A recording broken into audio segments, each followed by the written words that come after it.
Muito bem, vamos, em nossa aula, nos dirigirmos para um pouquinho mais longe da Grécia Antiga. Vamos até o Crescente Fértil, mais ao norte, terra entre rios, vamos para a Mesopotâmia. Sim, é lá que nós vamos ver os primeiros indícios de que a sociedade humana começa a se organizar através de leis. E aqui eu vou trazer para vocês 2 exemplos. Então, vamos lá com o nosso material.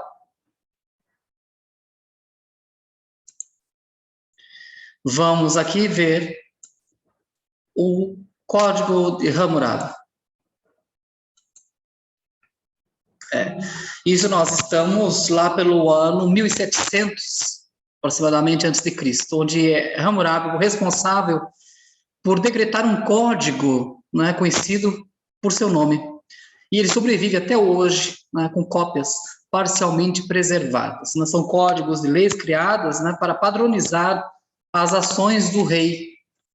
Isso porque o seu império estava se abrangendo uma grande área e era necessário que todas as localidades obedecessem à mesma regra. Então, formasse um padrão, né, de comportamento, de organização. Ele estipulava, então, os direitos e os deveres, né, para a população, para facilitar essa administração. Mas as pessoas, elas são desiguais, né, perante a lei, e as sentenças, então, elas eram estipuladas de acordo com a camada social que cada um pertencia. Os principais pontos do código, e continua a leitura para conferir no detalhe tudo sobre o código da Hammurabi. Tá? O texto ele vai apresentar o código, mas nós temos que ter em mente que os principais pontos é o não cumprimento de contrato, ou seja, a palavra dada não se deve voltar atrás. A lei de Talião, né, que é o olho por olho, dente por dente, que não é do povo hebreu, ele é anterior, né? A questão do falso testemunho, o roubo e a receptação, a prática do estupro, que é bastante pesado, né? As regras, a questão da importância da família, isso vai se repetir depois no Código Hebreu, né? A questão dos escravos, o tratamento e a ajuda aos fugitivos. Mas aqui nós temos algum exemplo. Um exemplo, no item 5, um juiz deve julgar um caso, alcançar um veredicto e apresentá-lo por escrito.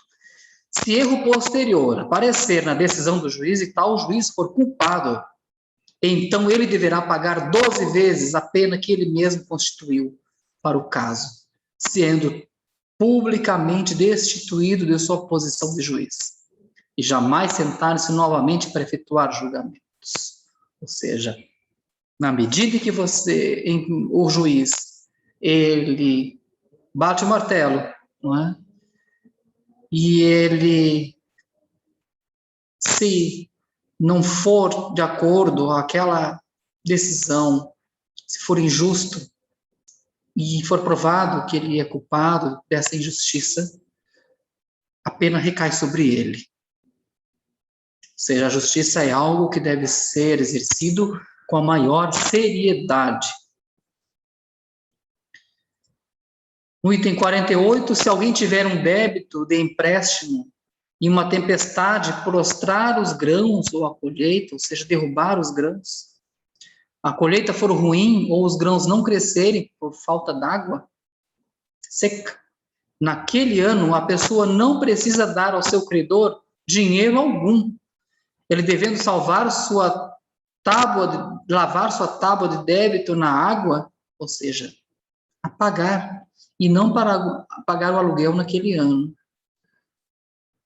O pequeno proprietário, o pequeno produtor, ele é contemplado já na antiguidade, em 1700 a.C.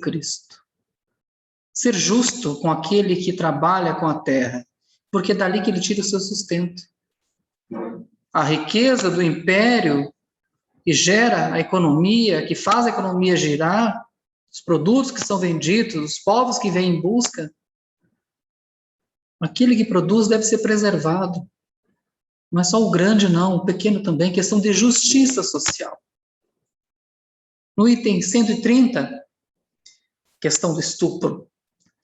Se um homem violar a esposa, aí vem os critérios, se ela está prometida, se é uma esposa criança, ou seja, a noiva, a namorada. Se violar a esposa de outro homem, o violador deverá ser condenado à morte. Mas a esposa estará isenta de qualquer culpa. Ou seja, a mulher é vítima do abusador. Não tem essa história de que houve alguma coisa que facilitou, se insinuou. Não. Se ele abusou da mulher, item 137, se um homem quiser se separar de uma mulher ou esposa que lhe deu filhos, então ele deve dar de volta o dote da sua esposa e parte do usufruto do campo, do jardim e da casa, para que ela possa criar os filhos.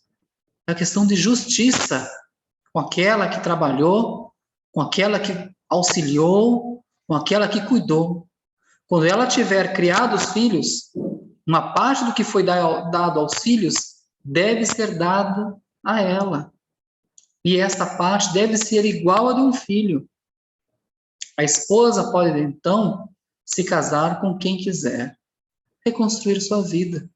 Ninguém é propriedade de ninguém. No momento que se firma um compromisso, é de crescimento mútuo. Não deve haver abuso. E a presença da lei, da regra, é para isso, para fazer que a justiça seja feita.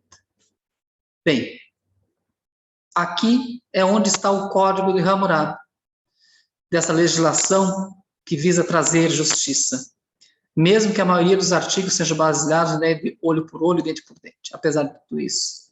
E não corresponde às ideias mais modernas de justiça. Então, a intenção é de realmente reunir, unir o reino e garantir uma cultura comum entre todos os povos. Aqui em cima, no topo, é a representação de Hammurabi, recebendo da divindade uma cópia, das suas leis que são recebidas através dos deuses, para fazer com que fosse homogeneizado as decisões jurídicas, a serem adotadas e ao mesmo tempo garantia de legitimar a sua própria autoridade. Claro, não é o Estado que se organiza, é o reino que se organiza na pessoa do rei, que estabelece as regras. Aqui nesse vídeo eu deixo com vocês, ele vai falar sobre Hammurabi e o seu código. Você pode assistir com mais calma em outro momento, seguindo o fio condutor da aula. Mas, apesar de Hammurabi ser um texto antigo, ele não é o mais antigo, porque ainda tem Ur-Nammu, que reinou de 2047 a 2030 a.C., e foi o fundador da terceira dinastia de Ur, na mesma região, na Suméria, que iniciou o chamado período Ur III, também conhecido como Renascimento Sumério. Ele é mais conhecido como o rei que compôs o primeiro código completo de leis do mundo, ou seja, ele é mais antigo que Hammurabi. O Código de Ur-Nammu, um código de lei que é anterior, conhecido como Código de Urukagina, do século 24 a.C., conhecido apenas através de referências, sim, referências parciais, assim como o texto em si nunca foi encontrado. O Código de Ur-Nammu é considerado o mais antigo existente, também acreditado como construtor do grande zigurate de Ur, que ainda se eleva acima das ruínas da cidade dos dias modernos. Nós vimos a figura do Papa Francisco visitando o Iraque nesses últimos dias, né, nesse mês, e vimos realmente a questão da arquitetura dos zigurates. Esse código que resta são apenas essas tabletes, né? O que nós temos aqui? Bem, o código composto de 40 parágrafos indicam o crime e a punição que se administrada pelo Estado através da vontade dos deuses. Aqui nós temos alguns exemplos, né? Se alguém, um homem, cometeu um sequestro, ele deve ser preso e pagar 15 shekels de prata, né? Ou seja, é equivalente em valor, exatamente, em dinheiro, o sequestro. Assim como quando ele toma à força uma escrava virgem de outro homem, assim como ela aparece como testemunha, ou seja, não deve mostrar perjúrio. Se ele machuca um outro homem, pesará meia mina de prata. Se o homem, no decorrer de uma briga, esmagar um membro, perna ou braço do outro homem com um porrete, pagará uma mina de prata. Ou seja, todas essas penalidades, elas são atribuídas a uma pena em dinheiro.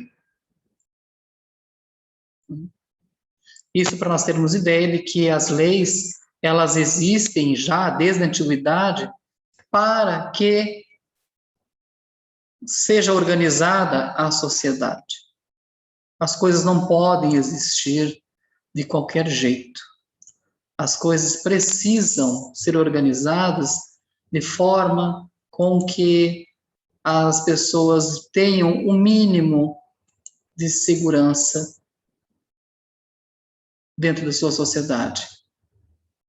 Um reino, na medida que vai se expandindo, ele precisa que o povo tenha que seguir as regras para que não se perca, que mantenha a unidade, que a sociedade ofereça segurança e que a paz reine para que o império, para que o seu reino, ele seja frutuoso, que ele dê muito, que ele possa dar muitos frutos. Isso é sucesso. Isso é fartura. E precisamos ter isso em mente.